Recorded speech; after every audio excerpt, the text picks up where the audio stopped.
Hello friends, welcome to গল্পের রামধনু। আমি সন্দীপা ফিরে এসেছি নতুন গল্প নিয়ে। গল্প এবং গল্প পাঠ যদি ভালো লাগে তাহলে চ্যানেলটি সাবস্ক্রাইব করে লাইক শেয়ার কমেন্ট করতে ভুলবেন না। তাহলে শুরু করা যাক আজকের গল্প। শক্তিপদ রাজগুরুর লেখা পটলার পাদুকা পুরাণ। গ্রামের নামটা শুনেই হোতকা বলল, কি নাম কইলি? পটলা ক্লাবে এসেছে। এখন ফুটবলের জোর মরশুম চলছে। এর মধ্যে 3খানা সিল্ড জিতে এনেছি আমরা। দুটোর সেমিফাইনাল রাউন্ডে আছি। ওগুলোই জিতব, কারণ টিম এখন ফুল ফর্মে আছে। তেজি ঘোড়ার মতো টকবক করে দৌড়চ্ছে ক্লাব।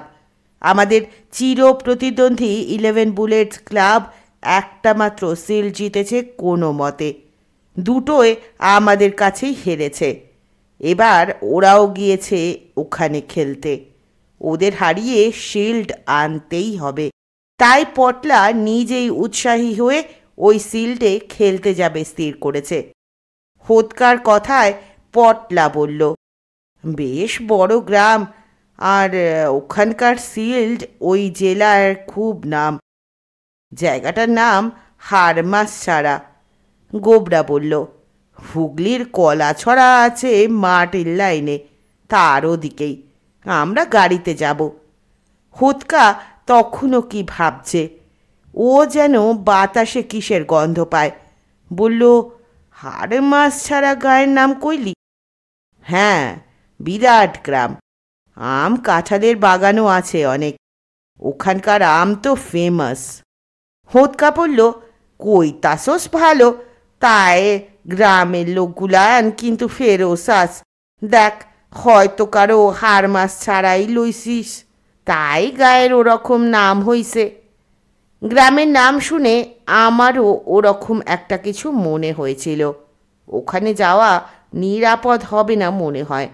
কিন্তু হোতকার কথায় গোবরা বলল, না না, তাছাড়া পটলা কথা দিয়েছে, চল ওখানে খেলতে। যা টিম, এবার ঠিক জিতে আসবই। তাহলে মোট 6খানা শিল্ড আসবে ক্লাবে। ফটিকও রাজি। ইদানিং হোতকা আমাদের ক্লাবের অ্যাসেট হয়ে উঠেছে। ওর চেহারাটাও বানিয়েছে দেখার মতো। এখন রোজ সকালে ব্যায়াম করে শরীরে ভাঁজ বাড়াবার চেষ্টা করে, আর খায়ও তেমনি। ওটা অবশ্য আগেই করতো। সেবার ক্লাব পিকনিকে খিচুড়ি খেয়েছিল প্রায় বালতি খারেক, আর মাছ ভাজা 20 পিসের মতো। এখন চেহারার সঙ্গে পাটাও বেড়ে এমন হয়েছে যে ওর মাপে জুতোও পাওয়া যায় না। পটলাই কোন জুতোর কারখানায় আগাম অর্ডার দিয়ে ওর জুতো এনে দেয়। জুতো তো নয়, যেন এক জোড়া ডোঙা। তার উপর একজন বসে অনায়াসেই নদী পার হয়ে যাবে। পটলা তো সেই থেকে ওকে ডাকে বক রাক্ষস বলে। পটলা বলল, ওরা ফেরোসাস হতে যাবে কেন? খুব ভালো ছেলে ওরা। এসেছিল কজন, কথাও দিয়েছি। পটলা হোতকার কথায় যেন ঘাবড়ে গেল। নার্ভাস হলে ওর জিভটা ফেল করে। এখন তাই হয়েছে। আমি বললাম, হোতকা, তুই আর প্রবলেম করিস না। পটলা কথা দিয়েছে, যেতেই হবে। হোতকা বলল, ঠিক আছে, কইসিস জামু খেলতে, কিন্তু ওরা যদি সত্যি গড়বড় করে ওগোর হারমাস আমি ছাড়াইয়া দিয়ে আসুম। ফটিক বলল, ওসবের দরকার হবে না, ওরা বলেছে আম কাঁঠালও খাওয়াবে। হোতকা বলল, তা কবে জাতি হইব? পটলা জানালো খুশি হয়ে, 12ই জুন, আর দেরি নেই। দেখতে দেখতে দিনটা এসে গেল। পটলা বলে রেখেছিল আগেই আমাদের টিম যাচ্ছে, তার প্রচারও হয়ে গিয়েছে। অবশ্য 11 বুলেটস আগেই হেরে এসেছে হারমাসছাড়া বয়েজ ক্লাবের কাছে। ওদের ক্লাবের পল্টু সেদিন ল্যাংচাতে ল্যাংচাতে বাজারে আসতে দেখে বললাম, কি হলো রে? পল্টু বলল, যাস নে হারমাস ছড়ায়, আমাদের 5 জনকে বেঁধে মার দিয়েছে। আমাকে তো ঘিরে মেরেছিল, বল কি ধরবো, তাই চলে এসেছি, তোরাও যাস নে।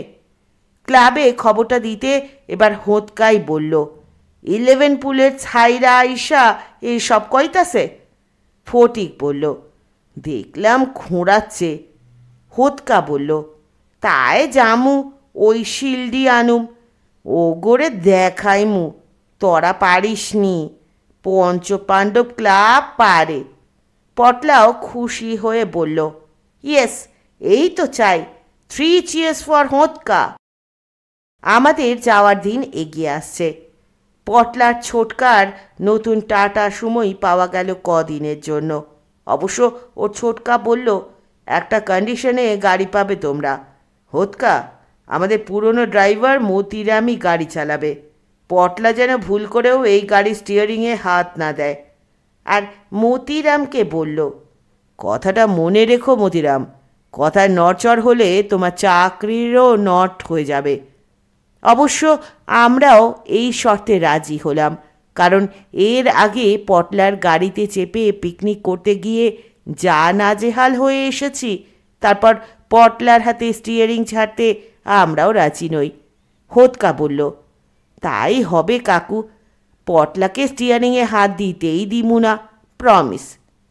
পটলা তখন ঘটনাস্থলে ছিল না, তাই ব্যাপারটা গোপনই রয়ে গেল তার কাছে। সে তখন যাওয়ার আয়োজন করতেই ব্যস্ত।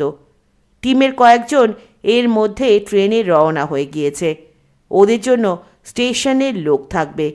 আমরাও রওনা দিলাম গাড়িতে। কিড ব্যাগ মায় ক্লাবের ব্যানার ঝান্ডাও নিয়েছি।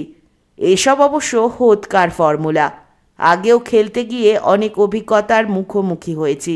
তাই হোতকা বলল, গাড়ি যখন যাইতেছে তখন ক্লাবের ব্যানার ঝান্ডা সব লুই চল।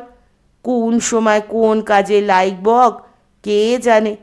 গাঁয়ের নাম যেমন ফেরোসেস ধরনের, রেডি হয়ে যাওয়াই ভালো।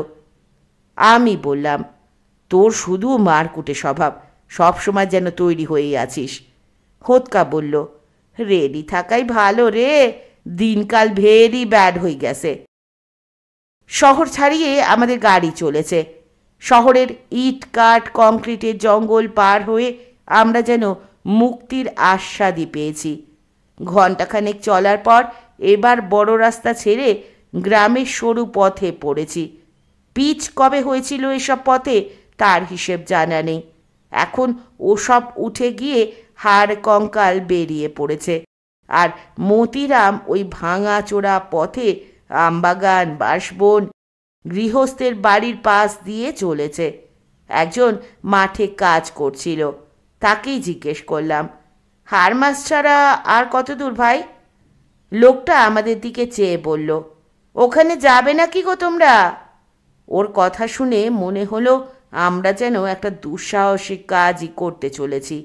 লোকটা আরও কিছু বলে যাচ্ছিল, কিন্তু সেসব শোনার সময় হলো না। গাড়িটা চলেছে। আমরা হারমাস ছাড়ার সম্বন্ধে সঠিক খবর জানার জন্য গ্রামের হাটতলার ওদিকে একটা চায়ের দোকানের সামনে গাড়ি থামালাম। চাও খাইলই, সঙ্গে বড় ওই বিস্কুট। হোতকা বেঞ্চের মধ্যে বসে পড়ল। হারমাস ছাড়া আর কত দূর ভাই? চায়ের দোকানের লোকটা তখন হোতকাকে বিস্কুট দিতে ব্যস্ত। বড় বড় বিস্কুট গোটা চারেক তখন হোতকার হাতে। দোকানদার বলল, ওখানে ফুটবল খেলতে যাচ্ছ বুঝি তোমরা? তারপর আমাদের আপাদমস্তক দেখে নিয়ে বলল, যেও না ওখানে, কালই এক দলে 3 জনকে ডুলিতে করে পোড়াদহ হাসপাতালে নিয়ে যেতে হয়েছে। আগের দিন তো 2 জনের পাই ভেঙে দিল। রোজই এসব হচ্ছে। আমিও ঘাবড়ে গেলাম। বললাম, ওরে পটলা, এ কোথায় যাচ্ছি রে? হোতকা তখন বিস্কুট খেতে ব্যস্ত। সে বলল, ওসব চিন্তা করস কেন, এতদিন ওরাই যা করার করেছে, এবার করবে পঞ্চপাণ্ডব ক্লাব। দোকানদার বলল, না গো বাবুরা, ওখানকার নেতা ঘণ্টেশ্বর বাবুর খুবই দাপট। তার দাপটে হারমাস ছাড়া গ্রামের লোক সিটিয়ে থাকে। ফটিক বলল, কেস গোলমেলে। ওরে পটলা, ওই ঘণ্টেশ্বর ফন্টেশ্বরের রাজত্বে গিয়ে কাজ নেই, ঘরে ফিরে চল। হোতকা ওর কথায় কান না দিয়ে বলল, কত দূর গ্রামটা? দোকানদার দক্ষিণ দিকে আঙুল দেখিয়ে বলল, ওই যে তাল গাছগুলো দেখছো, ওর ওপাশেই হাড় মাছ ছাড়া, সাবধানে যাবে। হাড় মাছ ছাড়ার সংক্ষিপ্ত পরিচয় যা পেয়েছি তাতে ভয়ও করছে। পটলা বলল, আরে ওই ঘণ্টেশ্বরবাবু আমার ছোট কাকার কাস্টমার, শহরে ওর বড় ব্যবসা, আমাদের সঙ্গে ওসব করবেন না। ফটিক বলল, কে জানে। হোঁতকা বলল, চল তো দেহি ঘণ্টেশ্বরবাবুরে। ঘণ্টেশ্বরবাবু এ এলাকার মুকুটহীন সম্রাট, সারা গ্রামখানাই যেন তার জমিদারি। এককালে অবশ্য তারাই ছিলেন এই গ্রামের জমিদার। এখন জমিদারি চলে গেলেও ঘণ্টেশ্বরবাবুর এখানে ধানকল, শহরে আড়ত, ব্যবসাপত্র করেন। আর এখানকার এমএলএও তিনি, জনদরদি নেতা। গ্রামে তাদের আমলের ডাক্তারখানাকে এখন সরকারি সাহায্যে গ্রামীণ হাসপাতালে পরিণত করেছেন। গ্রামে তৈরি হয়েছে স্কুল আর বোর্ডিং, বাজারও রয়েছে। ঘণ্টেশ্বরবাবুর স্বর্গীয় পিতৃদেবের নামে এই শিল্ড। এ পর্যন্ত ঘণ্টেশ্বরবাবু এবং তার চর অনুচরদের সহযোগিতায় এই শিল্ড বাইরের কোনো টিমই নিয়ে যেতে পারেনি। তাদের ফুটবল টিমই জিতেছে সব খেলায়, আর শিল্ড পেয়েছে। ঘণ্টেশ্বরবাবু তখন বৈঠকখানায় সভাসদদের নিয়ে বসে গেম প্ল্যান ঠিক করছেন। গ্রামের ভূষণ ডাক্তার ক্লাবের প্রেসিডেন্ট। ভূষণবাবু এই এলাকার নামই হাতুড়ে ডাক্তার। রোগীর পয়সার ওজন বুঝে হোমিওপ্যাথি, অ্যালোপ্যাথি কিংবা কবিরাজি করেন, অর্থাৎ একসঙ্গে তিনি 3 in 1। ঘণ্টেশ্বরবাবুদের পৈতৃক শিব মন্দির আছে, সেই শিব বাবা ঘণ্টেশ্বর নামে খ্যাত। তার দয়াতেই নাকি আজকের নেতা ঘণ্টেশ্বরবাবু ধরাধামে এসেছেন নরদেহ ধারণ করে। সেই মন্দিরের পূজারী বিজয় চক্রবর্তীও রয়েছেন মিটিংয়ে। লম্বা বাঁশের লগার মতো ছিপছিপে চেহারা, শীর্ণ দেহ, যেন পুঁটি মাছের মতো হাড় জিরজিরে বুক, একটা নামামলি জড়ানো গায়ে। মাথার চুলগুলো কদম ছাট করে ছাটা, কাঁচা পাকা চুলের মধ্যে পুরুষ্টু পালং শাকের মতো সতেজ একগোছা টিকি। টিকির প্রান্তে একটা শুকনো টগর ফুল গিট মারা।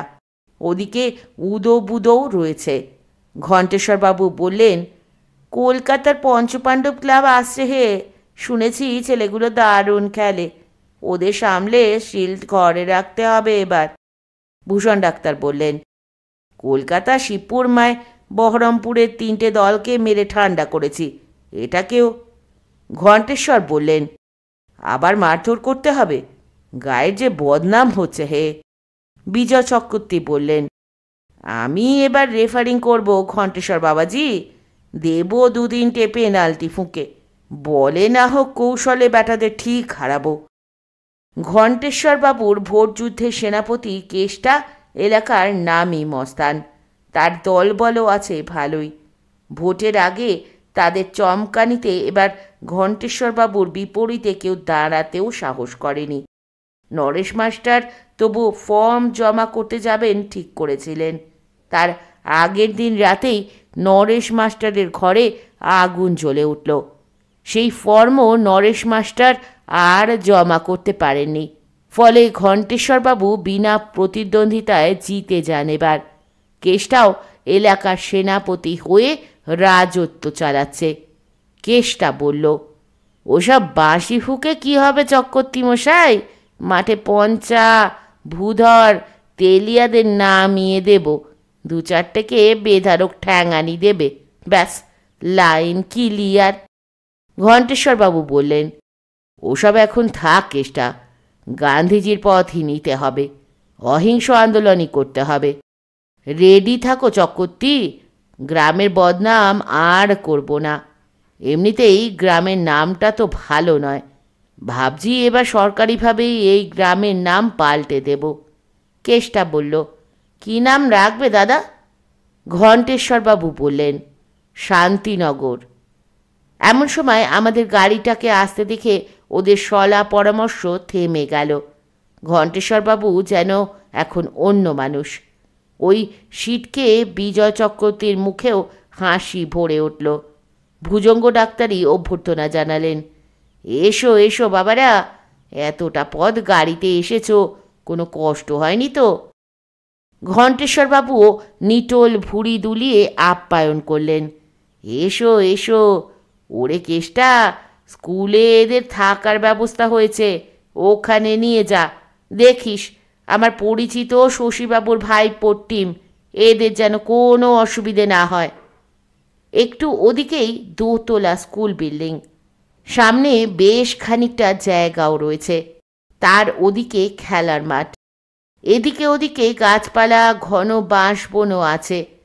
দোতলার বড় হল ঘরে ফরাস পাতা, গ্রীষ্মকালের দিন পাখাও রয়েছে কয়েকটা। তাছাড়া ঘরটার দরজা জানলাও বেশ বড় বড়, হাওয়া বাতাসও খেলে ভালোই, আর খাওয়া দাওয়ার আয়োজনও দারুণ। পুকুরের মাছ, বাগানের আনাজপত্র এসবও আছে। রীতিমতো যোগ্যবাড়ির রান্না চলছে স্কুলের পিছন দিকে, বাইরের টিমগুলোর জন্য। এর মধ্যে লুচি, আলুর দম আর মিষ্টি এসে গিয়েছে। দুপুরে মাছ আর রাতে মাংসের আয়োজন চলছে। টিফিনের সঙ্গে বাগানের আম কাঁঠালও এসেছে থালা বোঝাই। আমি বললাম, আয়োজনের তো কোনো ত্রুটি রাখেনি ঘণ্টেশ্বরবাবু। হোঁতকা এর মধ্যে একটা আস্ত কাঁঠাল নিয়েই বসে গিয়েছে। এক একটা কুয়া মুখে পুড়ে গিলে ফেলছে, আবার একটা কুয়া মুখে পুড়ছে। ফটিক বলল, হোঁতকা, তুই তো গোটা একটা কাঁঠালই শেষ করবি। হোঁতকা বলল, নজর দিবি না, কাঁঠালটা বেশ মিষ্ট রে। পটলা বলল, তাই বলে গোটা একটা কাঁঠালই গিলবি তুই? হোঁতকা বলল, ডিস্টার্ব করিস না, খাতি দে, এইটুন কাঁঠাল, তাই গাছ পাকারে, খুবই মিষ্ট। এর মধ্যে অন্য টিমের ছেলেদের কাছে খবর পেলাম এখানে খেলায় দর্শক হয় ভালোই, কোনো ঝামেলা হয় না, সুষ্ঠুভাবেই শেষ হয় খেলা। কিন্তু হোম টিমের খেলা থাকলেই নাকি বিরোধী দলের একজন খেলোয়াড়ও সুস্থ থাকে না। সেদিন আমাদের খেলা বাইরের একটা টিমের সঙ্গে, কোন নগরের টিম, বেশ ভালোই খেলে। কয়েকটা প্লেয়ার আমাদের বেগও দিল, তবে আস্ত কাঁঠাল আর গোটা একটা মাছ খেয়ে হোঁতকা ব্যাকে দাঁড়িয়েছে। ওকে টপকাতে আর কেউ পারল না। আর ওদের গোলকিপারকে টপকে ফটিক দুটো গোল দিল। হারমাস্টারা দর্শকরা আমাদেরই সাপোর্ট করছে, কারণ সত্যি কোন নগরের ওই টিম এর মধ্যে দুটো খেলা জিতেছে। আমাদের হারাতে পারলে তারা সেমিফাইনালে উঠে যাবে। হারমাস্টারা টিম ওদের তিনজনকে আহত করেও আগের খেলায় বেশ কৌশলে জিতেছে। পরের বার সেই কৌশলে কাজ নাও হতে পারে। হারমাস্টারা ক্লাব ওই টিমকে তাই হারাতে চায়, তাই আমাদের সাপোর্ট করছে। আমরাও জিতে গেলাম। কোন্নগর টিম বিদায় নিল। পরশু ফাইনাল খেলা। গ্রামে নেমেছে উৎসবের মেজাজ। মাঠটাকে সাজানো হয়েছে, মাইকে সারা এলাকায় জানানো হয়েছে ফাইনাল খেলার কথা। স্কুলের দোতলায় আমরা তৈরি হচ্ছি, তবে যেসব খবর আসছে তাতে ভীতই হচ্ছি। 22 বছর ধরে এই শিল্ড নাকি কোনো টিমই গ্রামের বাইরে নিয়ে যেতে পারেনি। গতবার নাকি ফাইনালে উঠেছিল হাওড়ার কোনো টিম, তবে খেলা শেষে তাদের 9 জনকে মাঠ থেকে কাঁধে তুলে নিয়ে যেতে হয়েছিল। আর হারমাস্টারা বয়েজ ক্লাব তাদের 5 গোল দিয়েছিল। তার আগেরবারও কলকাতার টিম মাঝপথেই খেলা ছেড়ে দিতে বাধ্য হয়েছিল। গোবরা বলল, পটলা, শিল্ড ওদেরই থাক, চল, আর খেলে কাজ নেই, যা শুনছি। হোঁতকা নির্বিকার। ঘণ্টেশ্বরবাবুর বাগানে ল্যাংড়া আমের ঝুড়ি এসেছে। হোঁতকা গন্ডা 10 ল্যাংড়ার আঁটি তখন জমা করেছে। আমি বললাম, আর খাস নে হোঁতকা, শেষে পেট ছাড়বে, তোর খেলাও হবে না। হোঁতকা নতুন একটা আমে কামড় দিয়ে বলল, না, কলকাতায় ফ্রেশ গাছ পাকা ল্যাংড়া মেলে না। তগর ঘণ্টেশ্বরবাবুর বাগানের ল্যাংড়া সত্যি ভেরি গুড। পটলা গর্জে উঠল, তাই বলে রাক্ষসের মতো গিলবি? হোঁতকা বলল, ডিস্টার্ব করিস না, আর সিল লই জামু কইসি লই জামু। সে আবার ল্যাংড়া আম খেতে থাকলো। হাফ সেঞ্চুরি করে দেবে এবার। রাতেও খাবার আয়োজন মন্দ নয়, মাংস, রুটি আর চাটনি। অদ্য শেষ রজনী, কাল কিভাবে ফিরবো জানি না। এত সুখাদ্য খাওয়াচ্ছে। হোঁতকা নির্বিকার, সে রুটি কম মাংস বেশি খাচ্ছে। পরদিন ফাইনাল খেলার সময় এসে গেল। হোঁতকা এবার সচল হয়ে গিয়েছে। পটলাকে বলল, মারথনেই কলকাতা ফিরুম, সব ব্যাগ ট্যাগ গাড়িতে তুইলা ল। গাড়িও মাঠের ধারে রাস্তার ওপরেই রাখতি ক। খেলার পর সিল্ট লই গাড়িতে উঠুম। আমি বললাম, গাছে কাঁঠাল গোফে তেল, দেখছিস ওদের তোড়জোড়। দেখা গেল মাঠে তখন শামিয়ানা টাঙিয়ে টেবিলের ওপর বড় শিলটাকে মালা পরিয়ে রাখা হয়েছে। পাশে ছোট অনেক কাপ, আর একটা ইঞ্চি 10 কাপ, ওটাই নাকি রানার্স প্রাইজ। মাঠে তখন লোকে লোকারণ্য, সবাই হার মাস ছড়ার সাপোর্টার। ওদিকের আম গাছে একটা ছেলে ঠ্যাং ঝুলিয়ে বসে লাইভ কমেন্ট্রি দিচ্ছে। এবার মাঠে নামবে চিরবিজয়ী হারমাস ছড়া বয়েজ, যেন 11টার রয়্যাল বেঙ্গল টাইগার। বিপক্ষের উপর ঝাঁপিয়ে পড়ে তাদের বিধ্বস্ত করে শিল্ড তুলে নেবে। বয়েজ ক্লাবের যোদ্ধারাও তৈরি। ওদের মুখে তখন ভূষণ ডাক্তার 3 ফোঁটা করে তার হোমিওপ্যাথি ওষুধ উইনার 1000 ফেলছে, যাতে ওই ধেরে টাক পড়া বয়েজরা উজ্জীবিত হয়ে ওঠে। আর কেসটাও যেভাবে ভোটে ঘণ্টেশ্বরবাবুকে বিজয়ী করে, সেইভাবেই টিমকে বিজয়ী করার জন্য তৈরি। গোলকিপারও এসে গিয়েছে, আর ওই পূজারী বিজয় চক্রবর্তীর পোশাকও আলাদা, টিংটিংয়ে একটা হাফ প্যান্ট আর পায়ে কেটস। মাথায় সে টিকিতে আজ একটা জবা ফুল বাঁধা, গলায় ঝুলছে হুইসেল। শামিয়ানার নিচে ঘণ্টেশ্বরবাবু তার চর অনুচর পরিবৃত হয়ে বসে আছেন। একজন লোক মাথার ওপর তাল পাতার পাখা নিয়ে হাওয়া করছে। এখন তিনি টেনশনে ভুগছেন। আজ আমাদের সাপোর্টার একজনও নেই। আমাদের পঞ্চপাণ্ডব টিম মাঠে নামল। সবাই নীরব। মাইকে তখন ঘোষণা হচ্ছে, পঞ্চপাণ্ডব ক্লাব দুরু দুরু বুকে মাঠে নামছে। এবার আসছে চিরবিজয়ী সেই বিশ্ববিখ্যাত। তারপর দম নিয়ে বেশ জোরে হাঁক পারল মাইকে, হারমাস ছাড়া বয়েজ ক্লাব। আকাশ ফাটিয়ে হাততালি পড়ল, সিটি বাজছে। সারা মাঠ যেন কেঁপে উঠল ওদের জয়ধ্বনিতে। হোঁতকা বলল, সবাই রেডি থাকবি, জান লড়িয়ে খেলতে হইব। গোবরা, মারতে আইলে দিবি কোতকা, পটলা সইরা যাইবি। খেলা শুরু হলো। এবার আমরাও বুঝেছি ওদের টিমের দৌড়।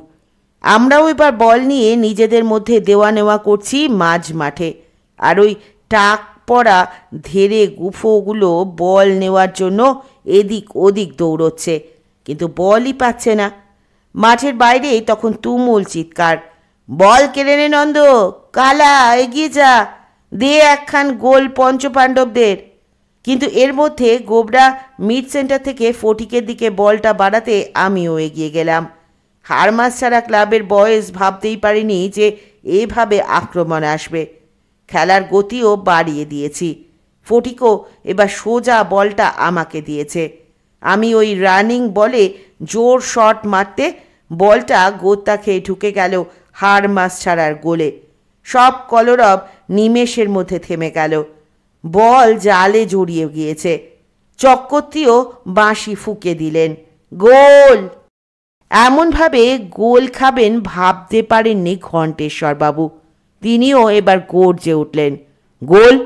এ গোল গোলই নয়, বাঁদরের দল। ইজি গোলটা আটকাতে পারলি না? ওরে, এ কি সর্বনাশ হলো রে।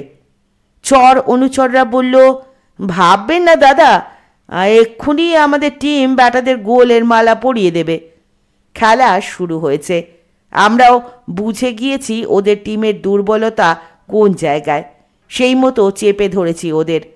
চক্রবর্তী পূজারী বাঁশি বাজিয়ে খেলা শুরু করেছেন। ওদের গোলের দিকে এগোলেই অফ সাইড হাঁকছেন, আর ওদের দলের প্লেয়াররাই এবার তেড়ে ফুঁড়ে এসে লাথি ঘুষি মারছে, কিন্তু ফাউল হচ্ছে অন্য দলের। হাফ টাইম হয়ে গেল। হোতকা যেন একাই খেলছে, বিশাল শরীর আর বিরাট পায়ে দুটো জুতো। হারমাস ছাড়ার ভূতোর ছোড়া মারের ব্যাপারে খুবই নাম। সেই ভূত ইতিপূর্বে ম্যাচে তার বুটের ঘায়ে ৩-৪ জন প্লেয়ারকে মারাত্মকভাবে আহত করে মাঠের বাইরে পাঠিয়েছে। এবার ভূতই এসেছে হোতকাকে মারতে। অবশ্য এসব ব্যাপারে হোতকাও দারুণ নিপুণ। ও ভূতোর মতলব বুঝতে পেরে ভূত পা বাড়াতেই সেও চালিয়েছে তার ৫ সের বুট দিয়ে, আর ভূত এই আঘাতে টাল খেতে খেতে গিয়ে পড়ল মাঠের বাইরে, আর উঠল না। তার বাঁ পাটাই নাকি গিয়েছে। বাইরের জনতা তখন গর্জাচ্ছে। চক্রবর্তী অবশ্য ফাউল ডেকেছেন। হাঁকছেন ঘণ্টেশ্বরবাবু, পেনাল্টি দাও, আয় চক্রবর্তী। কেষ্টা মস্তানও তখন বিড়বিড় করছে, সেও হাঁক পারল, পেনাল্টি, ওই ওষুধটাকে লাল কার্ড দেখাও। অবশ্য পেনাল্টি বক্স থেকে অনেক দূরে মাঠের একধারে হয়েছে, তাই ওসব কিছুই হলো না। হাফ টাইমের আগে গোবরাই হোতকার একটা ফ্রি কিকে হেড করে হারমাস ছাড়া বয়েজের গোলে আবার বল ঢুকিয়ে দিল। হাফ টাইমের সময় মাঠের বাইরে জনতা যেন ফুঁসছে। ওদিকে ঘণ্টেশ্বরবাবুর মাথায় ভিজে গামছা এসে গিয়েছে। কে একজন জোরে জোরে হাওয়া করছে, ওর প্রেশার বেড়ে গিয়েছে। ঘণ্টেশ্বরবাবু তখন হাত পা ছুটছেন আর গর্জাচ্ছেন, এই চক্রবর্তী, কাল থেকে তুমি আর আমার মন্দিরে ঢুকবে না। ভূষণ, কি ওষুধ দিলে? কোনো অ্যাকশনই তো হচ্ছে না। 2 গোলস, ওরে বাবা, এতদিন পর সিল চলে যাবে। ওরে, আমি সুইসাইড করব। ওদিকে ভূতকে তখন হাসপাতালে পাঠাতে হয়েছে। ওরা খেলছে একজন কম প্লেয়ার নিয়ে। হাহাকার করছেন জননেতা ঘণ্টেশ্বরবাবু সিল্ডের শোকে। কেষ্টা বলল, ভাববেন না দাদা, আপনার ভোটে যে চমক দেখায়, এবার সেই চমক দেখাবো। খেলা ভণ্ডুল করে দেব, ব্যাস শিল্ড ঘরেই থাকবে। ঘণ্টেশ্বরবাবু বললেন, যা হয় একটা কিছু কর কেষ্টা, চক্রবর্তীকে কালই তাড়াবো। রেফারি হওয়ার শখ আমি ঘুচিয়ে দেব। চক্রবর্তীও বলল, দেখুন এবার আমার খেল। কেষ্টা বলল, তোমার নয়, এবার শুরু হবে কেষ্টার খেল। এই সব রেডি থাকবি। তার দলও তৈরি। হাফ টাইমের মধ্যে হোতকা আমাদেরও কিছু বিশেষ নির্দেশ দিল। এবার আমরা রয়েছি এদিকের গোলে, পাশেই শামিয়ানার নিচে শিল্ড রাখা। ঘণ্টেশ্বরবাবু ওদিকে তখন নেতিয়ে গিয়েছেন। এবার গোবরা চলেছে তৃতীয় গোল দিতে। হঠাৎ শা করে একটা ইট এসে পড়ল গোবরার সামনে। মাথাতেই লাগতো। নেহাত সরে গিয়েছিল, তাই রক্ষে। গোলটা হলো না। আমরা চিৎকার করলাম, কিন্তু চক্রবর্তী ইট পাটকেল দেখেও দেখলেন না। ওরাই এবার বল নিয়ে চলেছে আমাদের গোলের দিকে। হোতকা এগিয়ে যাবে। হঠাৎ একটা আদলা ইট এসে পড়ল ওর কাঁধে। নেহাত হোতকা বলেই সামলে নিল, আর বলটাকেও ক্লিয়ার করল। চক্রবর্তীও রেডি ছিলেন। পেনাল্টি বক্সের মধ্যেই ছিল হোতকা, ইঁটও পড়েছে ওখানেই। তারপরই চক্রবর্তীও বাঁশি ফুঁকেছেন, পেনাল্টি। ওরা জোর করে গোল দেবেই। ওদের ইচ্ছে পেনাল্টিতে গোল দিয়ে ওরা একটা গোল শোধ করবে, আবার একটা গোল করে দ্বিতীয় গোল শোধ করবে, তারপর আর একটা গোল দিয়ে জিতবে। কিন্তু আমাদের গোলকিপার নবু বলটাকে পাঞ্চ করে বের করে দিতেই এবার লোক গর্জে উঠল, মার মার ব্যাটাদের। কেষ্টা তখন ফুল ফর্মে মাঠে নেমে পড়েছে। যেভাবে ঘণ্টেশ্বরবাবুর ভোটে বুথ দখল করে, সেভাবেই আমাদের মেরে তাড়াবে গ্রাম থেকে। ইতিপূর্বে কেষ্টা এভাবেই হারমাস ছাড়া বয়েজকে এতদিন ধরে শিল্ড পাইয়ে দিয়েছে, এবারেও তাই করবে। দলবল ঘিরে ফেলেছে আমাদের। আমরা অবশ্য এমন কিছুর জন্য তৈরি ছিলাম, তাই আমরাও ছুটে গাড়িতে উঠেছি। দেখলাম এর মধ্যে হোতকা বিশাল শরীর নিয়ে ধাক্কা মারতেই গোলপোস্টের বাঁশগুলো মরমর করে ভেঙে পড়ল। গোবরা হোঁতকা দুটো বাঁশ হাতে সামনে এগিয়ে আসা কেশটাকে মারতে কেশটা ছিটকে পড়ল। চক্রবর্তী তখন বাঁশি ফুঁকছেন। গোবরা তাকেই মারল মাঠে পড়ে থাকা একটা আদলা ইট দিয়ে। সেটা গিয়ে লাগলো টিকিধারী চক্রবর্তীর পায়ে। আর্তনাদ করে ছিটকে পড়লেন তিনি। জনতাও এবার তাদের নেতাকে ধরাশায়ী হতে দেখে পিছু হটল। হোঁতকা তখন একাই তাড়া করল জনতাকে। গোবরাও প্ল্যান মতো টেবিলে রাখা সেই শিলটা নিয়ে ছুটে এসে গাড়িতে উঠল। হোঁতকাও লাইন ক্লিয়ার করে গাড়িতে উঠল। গাড়ি স্টার্ট দেওয়াই ছিল। জনতাও ছত্রভঙ্গ। ঘণ্টেশ্বরবাবু চিৎকার করলেন, গেল রে, শিল্ড নিয়ে গেল রে, ধর ধর। কে ধরবে আমাদের? পথ খোলা পেয়ে গাড়ি তখন 80 কিলোমিটার বেগে ছুটিয়েছে মতিলাল, বিপদের গুরুত্ব বুঝে। আমরাও বের হয়ে এলাম। কলকাতায় ফিরলাম নির্বিঘ্নে। এসে পটলার ছোটকাকে সব বলতে ছোটকা বললেন, ওসব জায়গায় কেন গিয়েছিলি? আমি দেখছি। বিকেলে আমরা ক্লাবে আড্ডা দিচ্ছি, গল্প করছি হাড় মাছ ছাড়ার। 11 বুলেটসের কয়েকজন এসেছে, তারাও বলল, বেশ করেছিস। হঠাৎ সেই সময় এসে পড়লেন পুলিশের গাড়ি নিয়ে ঘণ্টেশ্বরবাবু। এমএলএ সাহেবের নালিশ আমরা নাকি শিল জোর করে তুলে এনেছি, মারধর করেছি, 2-1জনকে হাসপাতালে পাঠিয়েছি। চক্রবর্তীর পা ভেঙেছে, কেশটা তো কাতরাচ্ছে পড়ে পড়ে, আর কোমর ভেঙেছে। আমরা বললাম, প্রমাণ কিছু আছে যে আমরা মারধর করেছি? হাড়মাছছাড়া থানার দারোগা এবার হোঁতকার বিশাল বুট জোড়ার একটা দেখিয়ে বললেন, এই বুট কার পায়ের? সামনেই দাঁড়িয়েছিল হোঁতকা। ঘণ্টেশ্বরবাবু বললেন, বলতে হবে কেন? এই বিশাল পা কার তা দেখছেন না? ওই তো ওরই বুট। পাদুকার জন্য এভাবে হাতে নাতে আসামিকে ধরা হবে তা ভাবিনি। সত্যি, সচরাচর এত বড় জুতো কেউ পরে না। হোঁতকা যে কাল এমন জলজ্যান্ত প্রমাণ ওই মাঠে ফেলে এসেছে তা মাথাতেই ছিল না। থানার অফিসারও এবার এমএলএ ঘণ্টেশ্বরবাবুকে খুশি করার জন্য বললেন, চলো, তোমাকে অ্যারেস্ট করা হলো। ঘণ্টেশ্বরবাবুও খুশি, বললেন, আর শিল্ড? ওটা চুরি করেছে এরা, এদের সব কটাকে তুলুন। আমরা বিপন্ন। জুতোর জন্য এভাবে ধরা পড়ে যাব ভাবিনি। ঘণ্টেশ্বরবাবু বললেন, তুলুন বাকি 4টেকেও। ঠিক সেই সময় এসে পড়লেন পটলার ছোটকা। ঘণ্টেশ্বরবাবু ভাবেননি যে ছোটকা এসে পড়বেন। ছোটকা বললেন, ঘণ্টেশ্বরবাবু, ছেলেগুলোকে গ্রামে ডেকে নিয়ে মস্তানদের দিয়ে মারার চেষ্টা করেছিলেন, খেলার মাঠে ইটপাটকেল মেরে মাথা ফাটাতে গিয়েছিলেন। এসবের জন্য আমি এখানকার থানায় রিপোর্ট করে রেখেছি, চলুন থানায়। এখানকার লোকাল থানার অফিসারও বললেন, চলুন থানায়, আমার থানার পুলিশ এদের নিয়ে যাক, আমি আপনাকে অ্যারেস্ট করছি। এবার ঘাবড়ে গেলেন ঘণ্টেশ্বরবাবু। শেষ পর্যন্ত রফা হলো শিলটা ফিরিয়ে দেব, ওটা হাড় মাছ ছড়াতেই বিরাজ করবে, তাই তিনিও সব কেস মিটিয়ে নেবেন। ঘণ্টেশ্বরবাবু শিল্ড নিয়েই ফিরে গেলেন। যাওয়ার আগে অবশ্য হোঁতকার বুটটা দিয়ে গেলেন। বুটের বদলে শিল্ড পেয়েই খুশি ঘণ্টেশ্বরবাবু।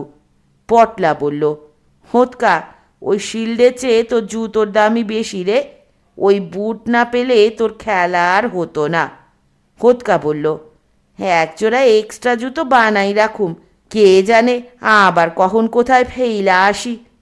পটলা বলল, তা সত্যি, তোর জুতো নিয়ে যা কাণ্ড হলো, হ্যাঁ, একেবারে পাদুকা পুরাণ।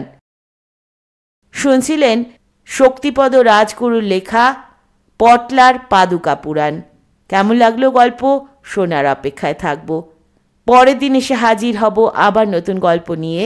ততক্ষণ পর্যন্ত সকলে ভালো থাকবেন, সুস্থ থাকবেন, পাশে থাকবেন। নমস্কার।